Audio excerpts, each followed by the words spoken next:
Je vais maintenant passer la parole pour conclure à Michel Marie, qui est grand reporter, chroniqueur judiciaire, et que vous pouvez retrouver sur la chaîne W8 dans une émission qui s'appelle Enquête... Qu'est-ce que j'ai dit? Ah oui, j'ai confondu avec une chaîne concurrente. C'est absolument dramatique, oui. C'est W9. En plus, je l'avais écrit là, mais je n'avais pas mis mes lunettes. W9, enquête criminelle. Voilà. Michel Marie. Bonjour à tous.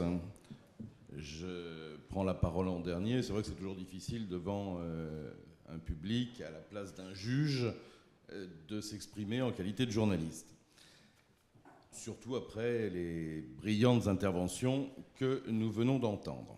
Alors peut-être un ou deux mots sur ce qui a été dit, et où on parle de la communication faite par les communicants qui, à mon regard, en tout cas dans ma spécialité, ne fonctionne pas. Ça fonctionne peut-être pour la presse médicale, ça fonctionne peut-être pour d'autres systèmes de presse, mais la communication faite par des communicants qui n'ont pas, comme on dit, les mains dans le cambouis, me semble ne pas bien fonctionner. Et j'écoutais notre commissaire de police belge qui disait que la loi belge interdisait finalement aux fonctionnaires de police de communiquer aux journalistes. En France, il faut savoir que c'est pareil, sauf que bon, on s'arrange quelquefois avec les autorisations. Mais je pense qu'on perd beaucoup de matière lorsque ceux qui communiquent ne sont pas ceux qui ont fait l'enquête, ceux qui ont entendu les suspects et qui les ont ensuite déférés devant la justice. Mais enfin, ceci dit, on m'a demandé de vous parler de ce que l'on a le droit de dire, ce que l'on peut dire et ce qu'on a le droit de tout dire. Alors, je fais ce métier depuis 38 ans. Je vais essayer de vous donner quelques exemples, de ne pas être trop long. J'ai vu qu'on avait un arbitre féroce, impitoyable. On a parlé de Georges Simenon. Je vous tenais à préciser que Georges Simenon a été reporter au journal Détective il y a très longtemps. Même si la ligne éditoriale a quelque peu dévié depuis, en tout cas, il a laissé son empreinte, il a laissé son ADN à ce journal et j'en suis fier. Alors, est-ce qu'on peut tout dire? Est-ce qu'on a le droit de tout dire? C'est vrai que c'est deux questions de fond qui se posent. On m'entend bien? Je pense que je vais vous répondre tout de suite. Pas de suspense. On ne peut pas tout dire. Évidemment, non, on ne peut pas tout dire. On ne peut pas tout dire pour la première raison, c'est le risque de gêner une enquête en cours. Même si les policiers n'ont pas le droit de nous parler, ils nous parlent quand même. Et lorsque l'on se retrouve dans une affaire, on a des éléments sur une affaire, et il y a une sorte de négociation qui va s'entamer entre les services enquêteurs et le journal ou le journaliste, pour savoir, en fait, c'est une sorte de deal, ce qu'on peut dire, ce qu'on ne peut pas dire, ce qu'on peut dire et qui ne va pas gêner l'enquête. Donc, on a beau donner un certain nombre de règles interdisant aux enquêteurs de parler aux journalistes, dans la réalité, évidemment, c'est pas comme ça que ça marche. Ensuite, dans le droit de dire ce qu'on peut dire et ce que l'on peut tout dire, il y a la notion de la divulgation du secret de famille, qui par définition devrait ou doit rester enfoui. Moi j'ai un exemple lors d'un procès, la victime.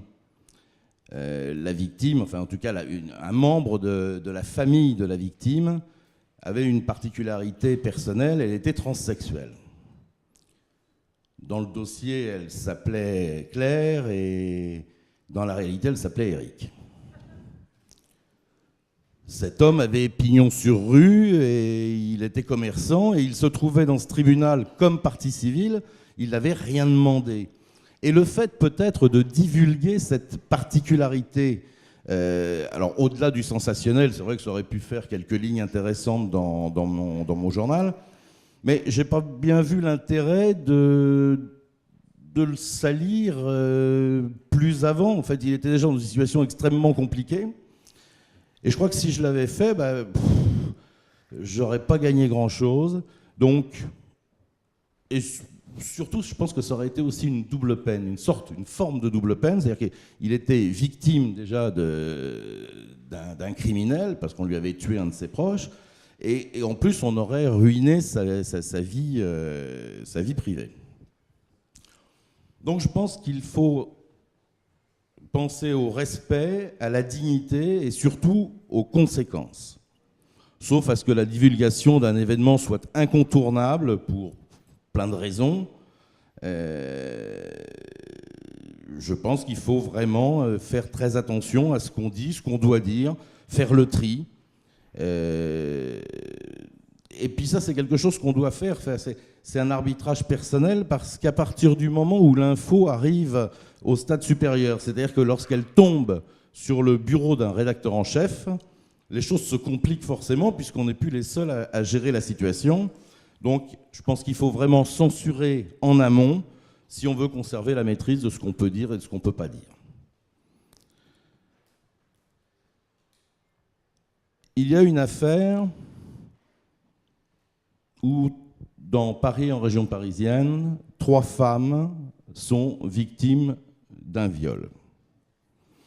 3 dossiers séparés ou 3 dossiers liés, au moment où je m'y intéresse, je n'en sais rien. Et assez rapidement, j'apprends par des sources qui n'ont évidemment pas le droit de me parler que c'est le même ADN sur les 3 scènes de crime. Mais à ce moment-là, quelqu'un d'important à la police judiciaire parisienne me demande d'attendre, en me disant, ça, si vous sortez cette information, vous nous foutez notre enquête en l'air. J'en conviens évidemment. Le Parisien, journal quotidien, de son côté, a aussi l'information, et il distille un petit peu, il tourne autour du pot. C'est-à-dire qu'on comprend quand on lit à travers les lignes qu'il sait les choses, mais qu'il ne veut pas les dire aussi clairement que ça. Moi, de mon côté, j'avais informé mon rédacteur en chef de l'époque, je l'avais mis en garde sur la nécessité d'attendre quelques jours. Lui pensait probablement, parce que son sommaire était un peu creux, que l'affaire était intéressante, pensait peut-être aussi qu'il allait sauver l'humanité, puisqu'il m'avait fait tout un sermon en me disant que, de par mon comportement, je mettais en danger certaines femmes qui risquaient d'être victimes de cet individu. Et donc, par conséquent, il a décidé de passer l'info en force. Là, ça s'est assez mal passé avec lui, puisque moi, j'ai refusé de lui communiquer les informations que j'avais. Et finalement, il a été les récupérer par mon confrère du Parisien, qui lui a permis de faire un papier. Inutile de vous dire les conséquences dramatiques que ce papier a occasionné pour mes relations avec la police judiciaire. Ma seule satisfaction, c'est que ce rédacteur en chef a été viré quelque temps plus tard de la rédaction. Donc en fait, pour résumer, si vous voulez, ce sont les 3 paramètres à ne jamais oublier. Il faut respecter, il ne faut pas tout dire, c'est tellement facile quand on a cette information. L'arme redoutable de la vengeance qui peut être mon stylo, mais je ne suis pas justicier, je suis simplement journaliste et j'essaye de faire mon boulot dans la plus parfaite dignité. Et la dignité, dans tous les cas, je crois qu'il convient évidemment de la respecter. Parce que si vous voulez, nous, on est, en tant que journaliste, on est de passage sur un dossier, sur une affaire, une sorte de visiteur. Hein. On passe en survol sur la vie des autres, on s'y intéresse pendant 2-3 jours parce que c'est le procès, parce que c'est l'enquête. Alors que les gens qu'on a rencontrés, les gens qui nous ont parlé, eux, ils vont rester avec leur drame jusqu'à sans doute la fin de leur jour. Et donc, par conséquent, je pense qu'il faut savoir aussi, bien sûr, respecter ça. Parce qu'avoir son nom ou sa photo dans un journal, c'est jamais anodin, à part pour un avocat qui est content parce que ça lui fait de la publicité. C'est pour le commun des mortels, c'est jamais une partie de plaisir. Et donc je pense qu'il faut prendre un certain nombre de précautions où on est encore dans le respect, la dignité et surtout les conséquences que ça peut entraîner. Vous voyez, je pense, au moment où je vous écris ça, je pense à cette famille d'Irakiens qui a été assassinée près du lac d'Annecy.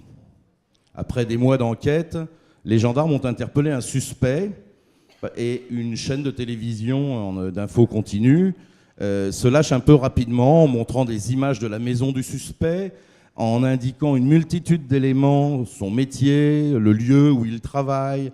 On indique que son téléphone bornait sur les lieux du crime au moment du crime, que son visage ressemblait comme deux gouttes d'eau à ce portrait robot qui avait été fait à l'aide d'un témoignage. On dit qu'il y avait aussi des armes chez lui. Bref, il était coupable et presque déjà condamné avant la fin de l'expiration de sa garde à vue, avant la fin des 48 heures de sa garde à vue. Il a d'ailleurs été mis totalement hors de cause. À la sortie de cette garde à vue, il a perdu son travail, son bailleur l'a viré, sa femme l'a quitté. Donc, je pense que mon exemple est suffisamment éloquent sur la responsabilité qu'on a, nous, journalistes, quand on a des informations, de savoir à quel moment il faut les donner ou ne pas les donner. Donc, on ne peut pas tout dire. Et même si ces limites sont souvent à géométrie variable, je pense qu'il faut vraiment que les limites soient fixées par le journaliste et uniquement par le journaliste qui détient l'information. Et puis, je ne sais plus quel intervenant parlait tout à l'heure du temps. Il y a un temps pour tout. Il y a le temps de l'enquête, on l'a vu. Je pense que le policier de Liège et Cathy Richard nous ont bien expliqué ça. Ne pas prendre le risque de faire caponner une enquête. Et puis c'est pas le seul temps, l'enquête. Il y a le temps d'instruction, qui est souvent compliqué pour nous, et puis le temps du procès. Alors, le temps du procès, pour nous, c'est formidable. Le temps du procès, c'est le moment où c'est le déballage public, où on donne toutes les informations, où on voit les témoins physiquement, là, dans une salle comme celle-ci. C'est vrai que j'ai pas l'habitude d'être assis là, je suis plutôt dans la salle. Où les témoins sont là et viennent raconter ce qu'ils ont vu, ce qu'ils savent de l'histoire. Et là, pour un chroniqueur judiciaire, mon métier, c'est juste, on est sous l'entonnoir de l'information et la plus grosse difficulté finalement, c'est de faire le tri des informations, de dire on ne peut pas tout raconter, ou alors sinon il faut faire un roman de 150 pages, alors qu'on a malheureusement que 7 ou 8 feuillets pour nous exprimer. Alors après, je vais vous donner un exemple, et puis je pense que je vais me faire censurer moi aussi, il n'y a pas de raison. Je me souviens d'un procès à Paris, un très beau dossier. L'histoire, c'était on avait volé à cet accusé, on lui avait volé sa femme, on lui avait volé son œuvre littéraire, et l'amant de sa femme avait fait fortune avec l'œuvre littéraire et donc avec la femme de l'accusé. Le procès s'étale sur 3 jours. L'accusé était presque la victime au cours de cette audience. Et je pensais intérieurement que la tâche de l'avocat serait relativement simple. Et cet avocat, je le connaissais bien, je tairai évidemment son nom. Habituellement, il était bon. Et je ne sais pas ce qui lui a pris, mais au moment de plaider, il a complètement dérapé, il était complètement hors sujet. Enfin, c'est une véritable catastrophe. On était tous atterrés dans la salle, on ne comprenait pas le dérapage intellectuel qu'il est en train de faire. Et à la fin des débats, une fois que les jurés sont partis délibérer, j'ai discuté avec lui, je le connaissais bien, et je lui ai dit, mais en gros, pourquoi tu n'as pas plaidé le dossier ? Tu avais un dossier absolument formidable à plaider, là tu nous as fait un truc un peu curieux. Et alors, très curieusement, cet avocat me dit, mais il a pris conscience de son erreur, il me dit, j'ai été nul. Et il s'est mis à trembler, et il me dit, oui, je sais, je me suis complètement trompé. Et il me dit le pire, et il me prend par le bras, et il me dit, ma mère lit ton journal. Et il s'en va. Et un peu plus tard, au moment où j'écrivais mon papier, quand je suis arrivé au moment des plaidoiries, j'ai eu une pensée pour lui, mais aussi pour sa maman. Et j'ai juste écrit, après la plaidoirie de maître Untel, une figure attachante du barreau, les jurés sont partis délibérer avant de rendre un verdict clément. Et je l'ai recroisé un peu plus tard, il m'a très chaudement salué. Voilà, j'avais préparé d'autres exemples, oui. Mais je pense que j'ai dit l'essentiel. Je voudrais laisser quelques minutes pour des questions éventuelles. Et je crois que tu as bien expliqué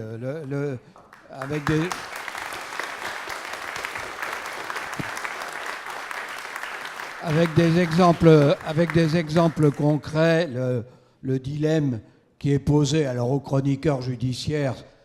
On aura l'occasion demain de parler d'autres problèmes parce que évidemment que les journalistes, il y a des moments où on ne peut pas tout dire et on en parlera certainement demain. On ne peut pas dire des choses qui mettent en difficulté par exemple une source parce que bon, notamment les fonctionnaires, quelqu'un qui vous dit quelque chose, il peut y avoir des conséquences fâcheuses pour lui. Il y a des situations, on en dira peut-être un mot demain, avec notre confrère Nicolas Hénin qui a été pris en otage pendant près d'1 an par Daesh, et que situation que nous avons eu à gérer dans mon journal. Vous imaginez bien qu'on n'a pas claironné tout ça, et que pendant des mois, l'information est restée secrète. On vous dira qui l'a révélée. Donc, évidemment. Alors, il y a quand même, ça pourrait faire l'objet d'un autre débat, il y a quand même un problème un peu limite qui est la vie privée des personnages publics et des hommes politiques, où ça s'arrête, où ça commence. Est-ce qu'il faut publier les photos d'un président de la République en scooter avec un casque sur la tête, allant chercher des croissants? Est-ce qu'il ne faut pas... Moi, j'aurais tendance à penser qu'à partir du moment où on est un personnage public, on prend le risque d'être exposé, que souvent on en use aussi, et même c'est indispensable dans une vie publique d'utiliser son image, et que donc ce sont des cas un peu particuliers. Mais pour le commun des mortels, évidemment que la vie privée doit quand même être un sanctuaire inviolable à mes yeux.